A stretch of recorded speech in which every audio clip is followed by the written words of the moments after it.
When King Charles III's coronation date was announced in October 2 years ago, excitement swept across the nation. For jewelry enthusiasts worldwide, the anticipation was immense. Would this historic occasion offer a parade of tiaras, glistening with regal grandeur, as seen at Queen Elizabeth II's coronation 70 years prior? Tiaras, after all, symbolize timeless royal tradition, and each one tells a story of heritage and high society. Speculations ran high as many wondered what the royal women would wear. Would the newly crowned Princess of Wales, Catherine, choose her beloved Cambridge lover's knot? Perhaps something even more stately and storied would grace her head. However, the end result would be a surprising break with tradition that marked a new era in the royal dress code. As details about the coronation dress code surfaced, it was clear that King Charles III had opted for a more modern approach, rooted in considerations of accessibility and subtle elegance. In place of diamond diadems, iconic headpieces, and symbolic jewels, most guests arrived in hats and fascinators, and the Princess of Wales herself wore a refined floral headpiece made of costume jewelry. Although some jewels sparkled at the ceremony, the overall atmosphere was understated, in harmony with Charles' vision of a more grounded monarchy. Thank you so much for watching this video. Please subscribe to my channel. Yet, as subdued as the coronation dress code may have seemed, tiaras retain their allure and place in British tradition. With roots that trace back centuries, these regal headpieces reflect a storied evolution, one in which art, fashion, and royal customs meet. Here's a look at the history of tiaras, their significance in British royalty, and why they continue to fascinate even as modern choices reframe their legacy. A history rooted in tradition and glamour. The tiara is far more than a mere ornament. Originating in the ancient worlds of Greece and Rome, tiaras represented social rank and often carried symbolic significance.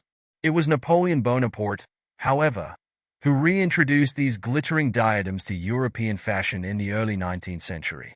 Fascinated by the pomp of classical antiquity, Napoleon adorned his family, particularly his wife Josephine, in diamond diadems to embody royal gravitas.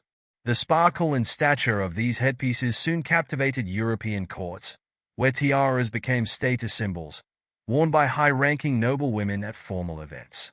Napoleon's revival of the tiara set the stage for its incorporation into British royal fashion.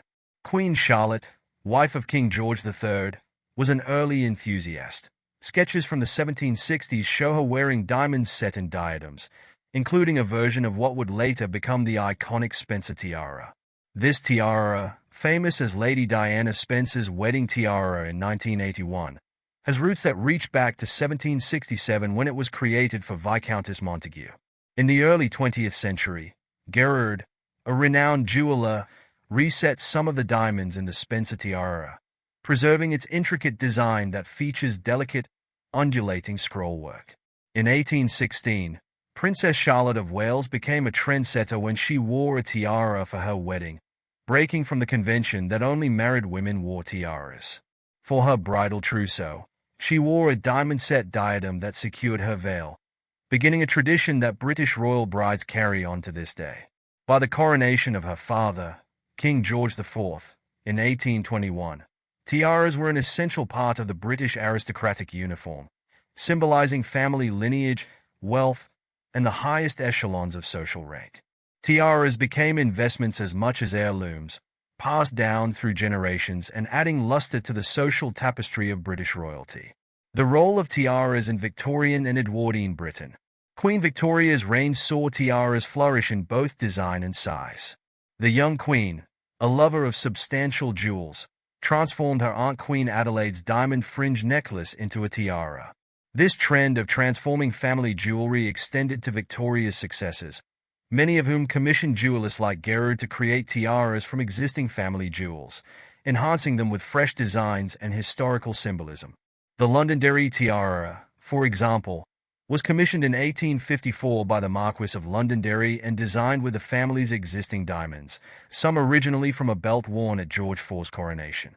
Worn by Teresa, Marchioness of Londonderry, this impressive tiara became a signature piece of her social presence. As a famed hostess, She even wore it as part of a costume at the Grand Devonshire House Ball in 1897, and at Edward VII's coronation. The tiara, now adorned with Baroque pearls, became so top-heavy it toppled into the Abbey lavatory, an incident that further solidified its reputation as a family fender of monumental stature. The 20th century, a period of adaptation and innovation. As fashions evolved in the 20th century, tiaras too transformed. The Edwardian and Art Deco periods saw a shift toward lighter, more delicate designs that accommodated the modern hairstyles of the day. The bandeau style, which sits closer to the head, emerged in the 1920s, suiting the fashionable bobbed hair of the era.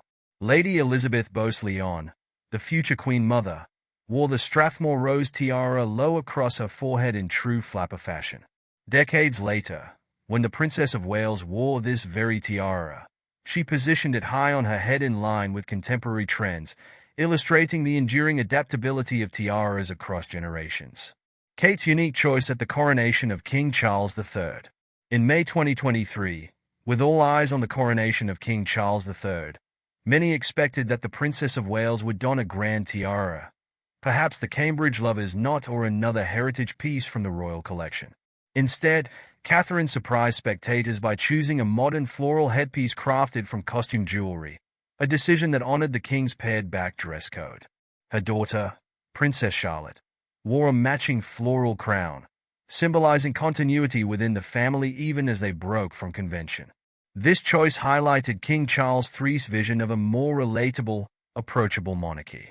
His decision to keep the event less extravagant reflected sensitivity to the current societal climate, where many traditional family fenders had been sold, lost, or repurposed. While some pieces, like the Queen Mother's Strathmore tiara worn by Catherine later in 2023, still make appearances at state banquets, the tiara has transformed from a fixture of royal events to a more reserved, carefully chosen statement. The enduring legacy of the tiara.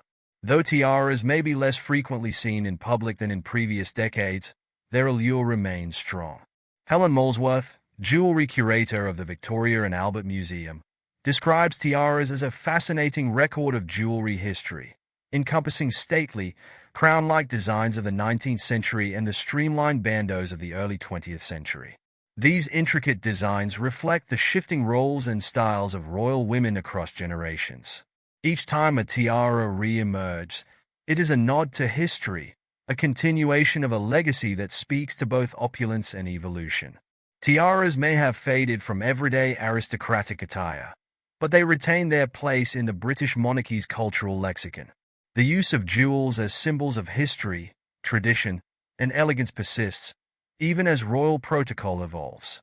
The Princess of Wales' choice to forego a traditional tiara at the coronation of King Charles III was more than a simple fashion statement.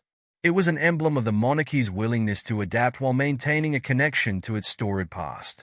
Even as Kate opted for a modern, costume jewelry headpiece, she honored the tiara's historical role through her understated elegance, and the tiara remains a symbol of continuity amid change. As we look back at centuries of jeweled traditions and forward to what future royal events might bring, one thing remains clear. The tiara's legacy is far from dimming. Its enduring presence at royal banquets and state visits, where diamonds and jewels continue to dazzle, ensures that the tiara will always be a triumph of tradition and timeless elegance.